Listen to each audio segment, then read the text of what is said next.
नमस्कार दोस्तों, मैं वैष्णवी, मैं पूजा, आप कलावती। सबका स्वागत है गाना के सफर लोकगीत चैनल पे। तो आने भैया आप सबका एक बहुत प्यारा सा चुटकुल्ला सुनावे चलता ही कहारवा गीत, चुटकुल्ला कहारवा गीत है। और जैसा भी लगेगा कमेंट कीजिएगा, फुल आवाज के साथ सपोर्ट कीजिएगा और जितना भी हो सके इस गाने को ज्यादा से ज्यादा शेयर कीजिएगा। बहुत प्यारा गीत है, जैसा भी लगे एक बार कमेंट बॉक्स में जरूर लिख लीजिएगा। और बहुत प्यारा गीत है भैया। एक थी दुल्हन दुल्हा जी कैसे जा रहा था, आप सब गीत के माध्यम से सुनाए, जैसे लागे कमेंट करके जरूर बताइए। बालम कैजिया राजा रब बन के दुल्हनिया, बालम कैजिया राजा रब बन के दुल्हनिया, बालम कैजिया राजा रब बन के दुल्हनिया।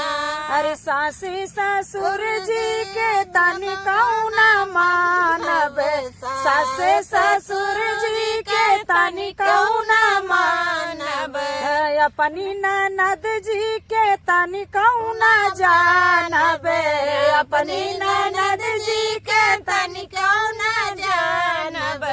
मटक के चलती तो बाजे पाए जनिया, हो बाजे पाए जनिया, बालम कैजिया राजा रब बन के दुल्हनिया, बालम कैजिया राजा रब बन के दुल्हनिया, बालम कैजिया राजा रब बन के दुल्हनिया। बिंदी की जगह पर लगाई टीका काला, बिंदी के जगह पर लगाई टीका काला, देखी की जरी जाले गौआ मोहाला, बिंदी के जगह पर लगाई टीका काला, देखी के जरी जाला गौआ मोहाला।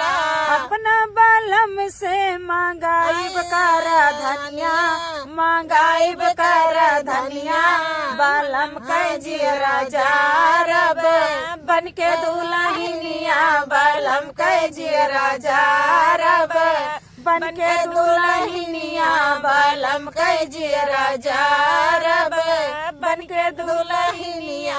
जय के सुल्तानपुर से लहंगा ले आईब, पाउडर की रीम बाऊ रहमा से मंगाईब, जय के सुल्तानपुर से लहंगा ले आईब, पाउडर की रीम बाऊ रहमा से मंगाईब, कूण भर से लाइब, हो नाक के नाथुनिया, हो नाक के नाथुनिया, बालम कैजिया राजा रब बन के दुल्हनिया, बालम कैजिया राजा रब बन के दुल्हनिया, बालम कैजिया राजा रब बन के दुल्हनिया।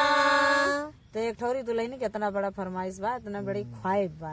तो आप सबका गीत कैसे लगा कमेंट करी है और फुल आवाज के साथ सपोर्ट करी है।